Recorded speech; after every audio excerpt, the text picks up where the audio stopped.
हमारे chief guest माननीय आदरणीय डॉक्टर फारूक अब्दुल्ला साहब और guest of honour Shri Tara साहब।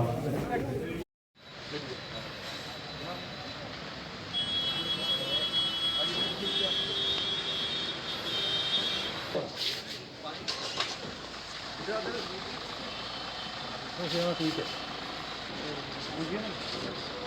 राम साहब नहीं है।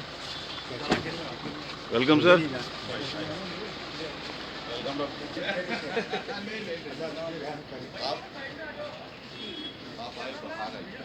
अब गया ना सिना बना यार तू।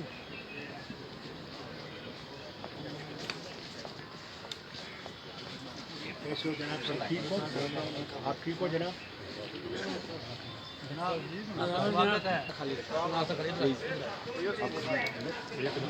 सीधा सीधा आ गया कैमरा के आगे। चलो ये खाली रखें।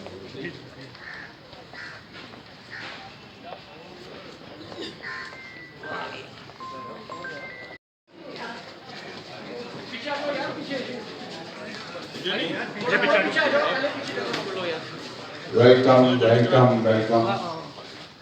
स्वागत है। हमारे chief guest doctor Farooq Abdullah साहब तशरीफ ला चुके हैं।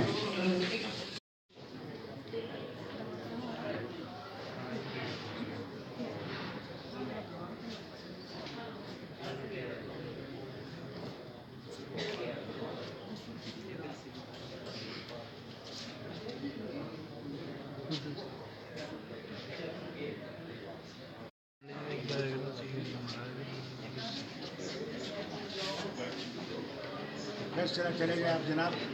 चलो सामने आगाज करें। सामने हमारे चीफ गेस्ट माननीय डॉक्टर फारूक अब्दुल्ला साहब और गेस्ट ऑफ ऑनर सर सामने सामने सर एक मिनट सर ठीक है शर्मा जी डॉक्टर साहब को कश्मीर के सावल से सम्मानित करते हुए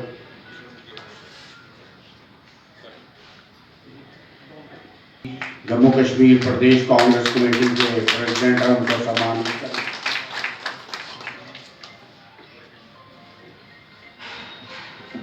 करें। हमारे चीफ गेस्ट माननीय आदरणीय डॉक्टर फारूक अब्दुल्ला साहब और guest of honour Shri Tara साहब। तब ये देश बचेगा। ये देश जो है एक देश नहीं है, इसमें मल्टीपल देशेस हैं। क्या तमिलनाडु हमारी ज़बान जानता है? क्या डोगरी जानता है? हमारे खाने का तरीका जानता है? हम उनके तरीक़ों जानते हैं? हर चीज़ में हम लोग अलग अलग हैं, मगर क्या चीज़ हमें मिलाती है?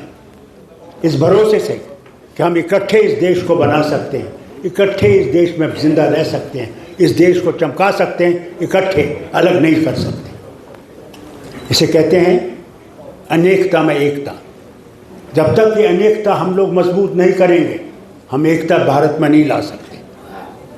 जो ये कहते हैं हम एक फूल, एक वो, एक ये, नहीं चलेगा।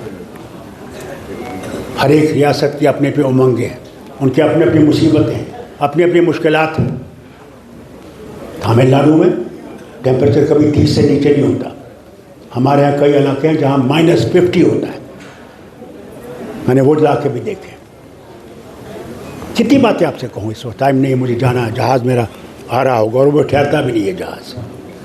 मगर सिर्फ ये कह कर जाता हूँ, सिर्फ हमने मंगत राम जी को एक दिन याद नहीं करना है। हमने मंगत राम जी के उन वादों पे, जो उन रास्तों पे जो उन्होंने किए थे, अब इनका भी फ़र्ज़ है और मेरा भी फ़र्ज़ है, हम सबका फ़र्ज़ है कि वो काम जो अधूरे छोड़ गए उनको पूरा कर सकें, कि हम फिर याद करें कि हाँ, हमारे ये नेता जो थे जिन्हें कुर्बानियाँ दी। जिन्होंने अपने लिए कुछ नहीं किया मगर कुर्बानियाँ दे के चले गए।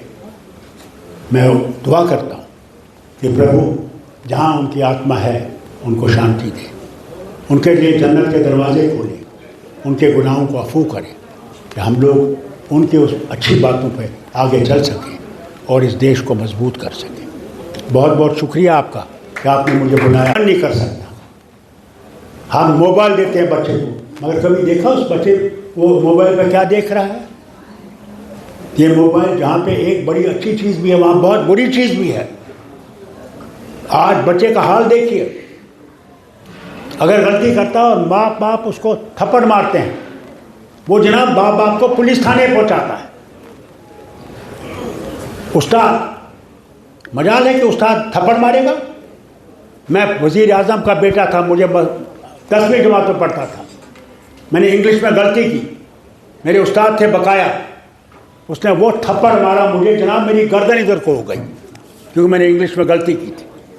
घर पहुंचा, तुम्हारे बाप चाय पी रहा था बाग में, तो मैं साइकिल में चल रहा था, उसने कहा फारूक इधर आओ, बैठो मेरे साथ चाय पियो। मैंने कहा जी मास्टर ने तो मुझे एक ही थप्पड़ मारा था, मेरा बाप तो मुझे कत्ल ही कर देगा। तो मैं यूँ चला कि वो मेरा गाल ना देखे। तो फारूक ये क्या है? मैंने पापा मैंने गलती की तो मुझे मास्टर ने थप्पड़ मारा।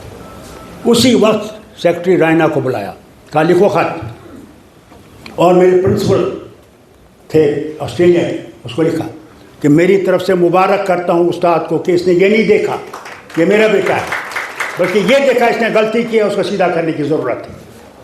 आज बताइए कौन उस्ताद है जिसमें ये हिम्मत होगी कि वो कर सकेगा? अगर हमने अपने बच्चों को सही रास्ता नहीं दिखाया, पहला रास्ता मैं आपसे कहूँगा वो है धर्म सिखाना, कि वो धर्म समझे, असली धर्म समझे, नफ़रत का धर्म नहीं समझे। पहला फ़र्ज़ माँ बाप का ये है, उसके बाद उसकी तालीम का रास्ता है। जिस दिन आप ये करेंगे आप देखेंगे हिंदुस्तान न सिर्फ हिंदुस्तान में चमकेगा मगर हिंदुस्तान का तारा सारी दुनिया में चमकेगा, क्योंकि हम धर्म से अलग नहीं। मैं आपसे गुजारिश करूँगा, बातें बहुत थी मगर वक्त नहीं है, बस जो मैंने कहा है इस पर अगर हम अमल करें तो इंशाअल्लाह सब ठीक होगा। बहुत बहुत शुक्रिया। जय हिंद, जय जम्मू कश्मीर।